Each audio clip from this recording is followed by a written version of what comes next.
Hello दोस्तों, आपका स्वागत है मेरे यूट्यूब चैनल भव्य क्लासेस में।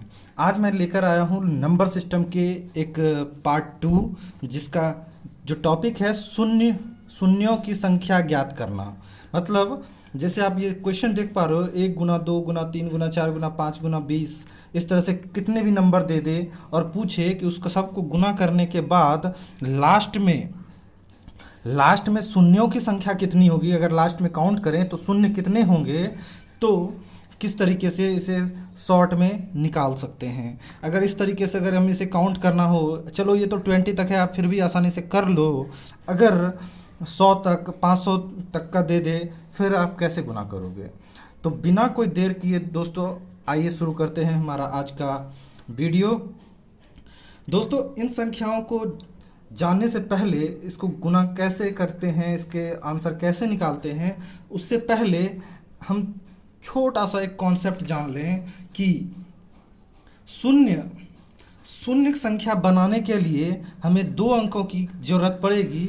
शून्य बनाने के लिए हमें 2 संख्याओं की ज़रूरत पड़ती है, जो है 2 और 5।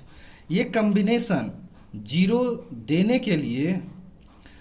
देने के लिए ये कम्बिनेशन होना बहुत ज़रूरी है। 2 और 5 मिलकर ही जीरो का निर्माण करते हैं। जैसे अगर मैं कहूँ कि 2 गुना 5 गुना 5, तो क्या ये जीरो का निर्माण करेगा? जी बिल्कुल करेगा। 5 गुना 5 25 गुना 2 50। मतलब जितने कॉम्बिनेशन होंगे, 2 और 5 के जितने कॉम्बिनेशन होंगे उतने जीरो लास्ट में होंगे। मतलब यहाँ पे 2 और 5 का कॉम्बिनेशन कितना बनता है? 1। तो लास्ट में 1 जीरो होगा। आप देख सकते हो। अगर मैं कहूँ कि 2 गुना 8 गुना 5 गुना 3, अब इसमें आप बताओ क्या ये कॉम्बिनेशन बन रहा है 1 का? ये तय है कि इसके लास्ट में 1 ही जीरो आएगा। आप देख सकते हो, 8 दूनी 16 पंचे 80, 80 तिया 240, 1 ही जीरो आ गया लास्ट में। तो यही है इसका छोटा सा कंसेप्ट कि 2 और 5 होना चाहिए जीरो देने के लिए। अगर 4 कॉम्बिनेशन होंगे तो लास्ट में 4 जीरो हो जाएंगे।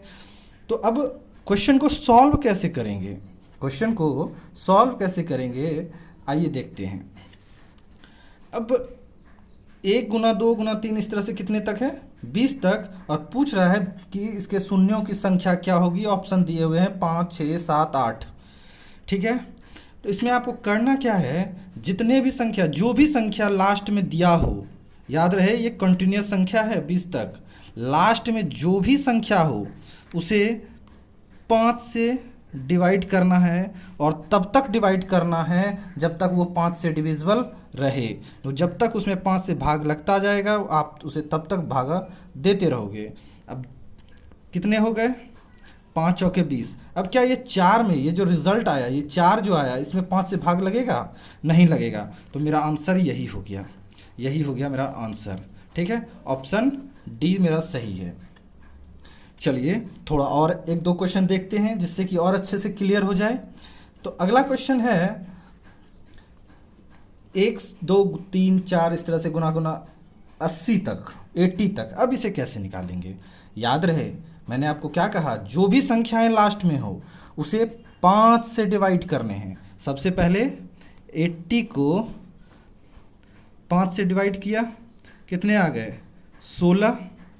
ठीक है, 16 तो 5 से डिवाइड होगा। तो फिर 16 को 5 से डिवाइड किया, कितने आ गए? 3। क्या 3 अब 5 से डिवाइड होगा? नहीं होगा। तो कितने हो गए?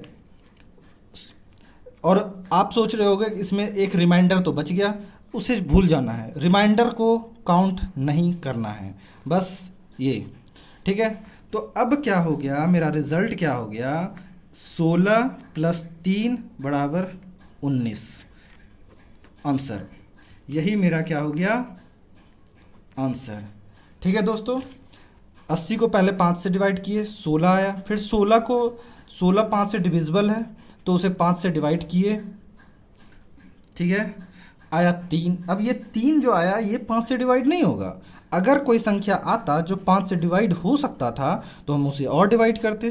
तो बाद में जब हो गया तो ये दोनों जोड़ के जो मेरा होगा, इन सब को गुना करने पे लास्ट में 19 जीरो आने वाले हैं।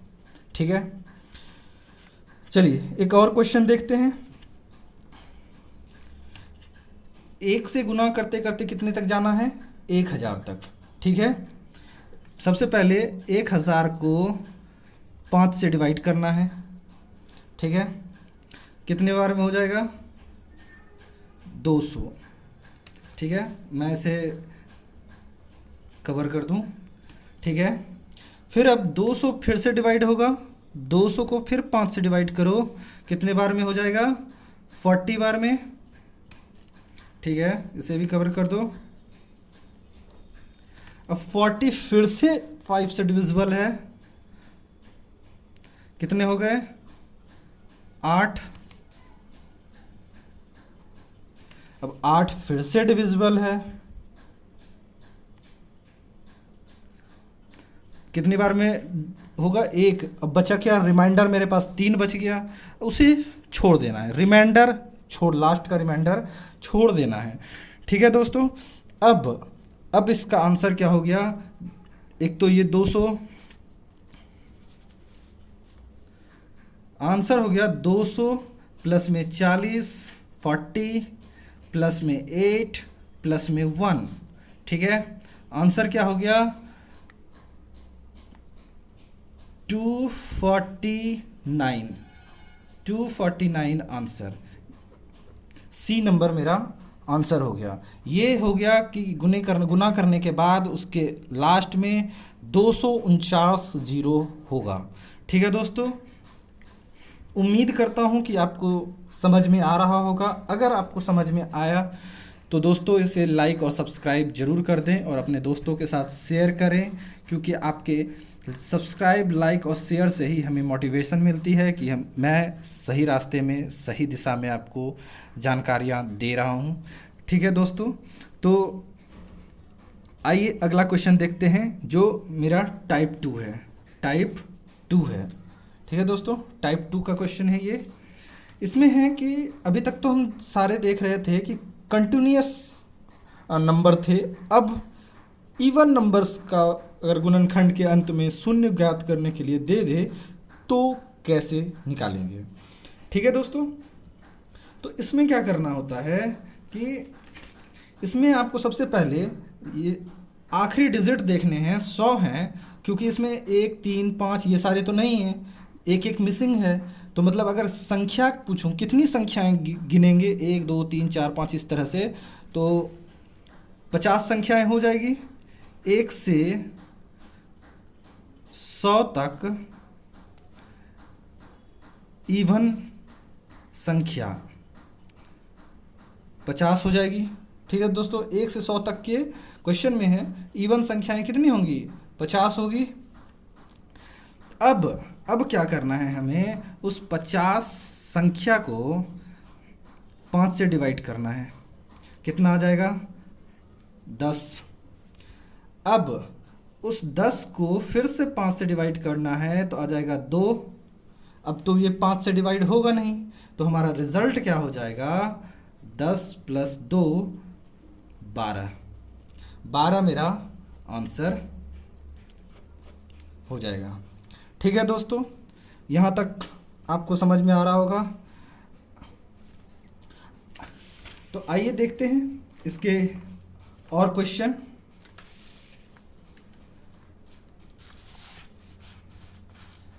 जैसे 2 से इवन का क्वेश्चन, इवन संख्याओं का क्वेश्चन है। 2, 4, 6 गुणे 500 तक जो है मुझे शून्य ज्ञात करने हैं।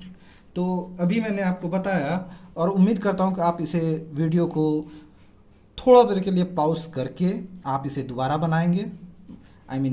उसे बनाएंगे, इस क्वेश्चन को पहले आप सॉल्व करेंगे, फिर आप देखेंगे कि आपने सही बनाया या नहीं। और दोस्तों अभी तक मुझे उम्मीद है कि आपको सब कुछ समझ में आ रहा होगा। अगर कहीं पे दिक्कत हो तो आप इस वीडियो को दोबारा चला कर देखें। आपको सारा कुछ समझ में आ जाएगा और एक बार में समझ में आएगा, कहीं कोई दिक्कत नहीं आने वाली है। और ये क्वेश्चंस आपको रेलवे में, खास तौर पर रेलवे में और एसएससी में ये क्वेश्चन आपको मिलेगा ही मिलेगा, ऐसे क्वेश्चन पूछे जाते हैं। तो आइए दोस्तों फिर से इसे देखूं। 2 से 500 तक है, कितने इसमें इवन संख्याएं हो जाएंगी? 125 इवन संख्याएं हो जाएंगी। 125, 1 से 500 तक का अगर देखा जाए तो उसमें 125 इवन संख्याएं हो जाएगी।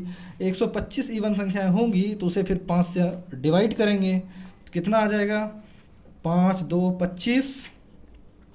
पहली बात 25। अब इस 25 को फिर से 5 से डिवाइड करेंगे, 5।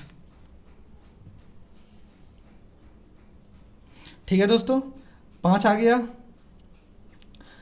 अब तो ये नहीं लगेगा, 25 5 30 हो जाएगा। ओह सॉरी दोस्तों, सॉरी, यहाँ 125 ना होके 225 हो जाएगा। ठीक है, यहाँ 225 होगा और 5 चौके 20, 5 25 45 45 हो जाएगा। फिर यहाँ पे आपका 45, 5 से 9, मैं भी कहूँ आंसर नहीं मिल रहा, 9 हो गए। अब फिर इस 9 को 5 से डिवाइड करेंगे तो कितना हो जाएगा? एक बारी में, और जो रिमाइंडर होगा उसे छोड़ दिया जाएगा। 45 10 55, तो आंसर क्या हो जाएगा? 45 प्लस 9 प्लस में 1। ठीक है दोस्तों, और रिजल्ट क्या हो जाएगा? None of this. ठीक है, एक बार दोबारा रीचेक कर लूं ताकि कुछ गलत ना हो जाए। 1 से 500 तक कितने इवन संख्याएं होंगी? 225 आधा, तो 5 चौक 20 और 5 पचे 25, 45 45, 9 पचे 45, 9, फिर उससे 5 से डिवाइड किया एक बारी में। ठीक है, 45 9 54 1 55। ठीक है, अब चलते हैं हमारे अगले टाइप के क्वेश्चन 3, कि अगर इवन संख्याओं का गुणनफल में शून्यों का पूछे कि कितने शून्य होंगे तो आंसर क्या होगा। तो इसका आंसर जो होगा दोस्तों, मैं कह रहा हूँ नन ऑफ दीज, इसका हो जाएगा 0। इसमें एक भी शून्य नहीं आएगा, एक भी शून्य नहीं आएगा। क्यों? अब इसे जानते हैं कि आखिर क्यों नहीं आएगा। क्योंकि मैंने आपको पहले ही बताया है शून्यों का निर्माण करने के लिए कि शून्य का निर्माण करने के लिए 2 और 5 का जोड़ा चाहिए, कॉम्बिनेशन चाहिए। इसमें जो हमारी ऑड संख्या है, ये तो ऑड संख्या ही है ना सारी, तो इसमें 5 तो हमें मिल जाएगा, लेकिन क्या 2 मिलेगा? नहीं, क्योंकि 2 इवन नंबर है, तो इसमें तो मुझे मिलेगा ही नहीं। और तो इस हिसाब से 2 और 5 का जोड़ा बनेगा ही नहीं। अगर पेयर 2 और 5 का पेयर नहीं बनेगा तो हमें 0 मिलेगा नहीं। तो इस तरीके से इसमें जो है नन ऑफ दीज, कोई भी ऑड संख्याओं का अगर गुणनफल के अंत में 0 पूछे तो उसमें कितनी संख्याएं होंगी, तो उसका आंसर हो जाएगा 0, एक भी नहीं, एक भी नहीं।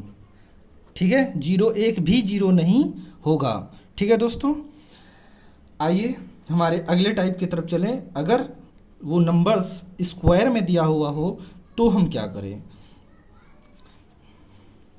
तो सबसे पहले हम देखते हैं कि अगर पहले स्क्वायर को आप भूल जाओ, 1 से 10 तक निकालने हैं, पहले आप 1 से 10 तक का निकालो। 1 से 10 तक के निकालने के लिए हमने क्या बताया कि जो आखिरी संख्या है उसे 5 से डिवाइड करना है। 5 से कितना हो गया? 2। अब जितने जो चल रहा है, अगर यहाँ स्क्वायर है तो इसे 2 से गुना करेंगे। अगर यहाँ क्यूब रहता तो 3 से करते, अगर पावर 4 होता तो 4 से करते गुना, 4 से। ठीक है, 5 पावर होता तो 5 से करते। ठीक है दोस्तों, और हमारा आंसर आ गया। अब इसी तरह क्यूब वाला देख लेते हैं। अगर 1 से 30 तक है और उसका क्यूब दिया हुआ तो कितने शून्य आएंगे? 30 है तो 30/5 कितने हो गए 6। अब 6/5 कितने हो गए एक बार में, तो 6 एक कितने हो गए 6 + 1 = 7। अब पावर कितने का है, पावर है 3 का, तो अब क्या करेंगे 7 × 3 = 21। मेरा आंसर जो ऑप्शन सी में मिल रहा है। ठीक है दोस्तों, उम्मीद करता हूं कि आपको यहाँ तक सब कुछ समझ में आ रहा होगा, और अगर ज़रा भी दिक्कत हो तो आप इस वीडियो को दोबारा प्ले करके देख सकते हैं, आपको पूरी तरह से समझ में आ जाएगा। प्लीज़ इस वीडियो को लाइक ज़रूर करें, शेयर ज़रूर करें, प्लीज़ सब्सक्राइब ज़रूर करें। ठीक है दोस्तों, थैंक यू, बाय बाय, फिर मिलेंगे नेक्स्ट पार्ट में।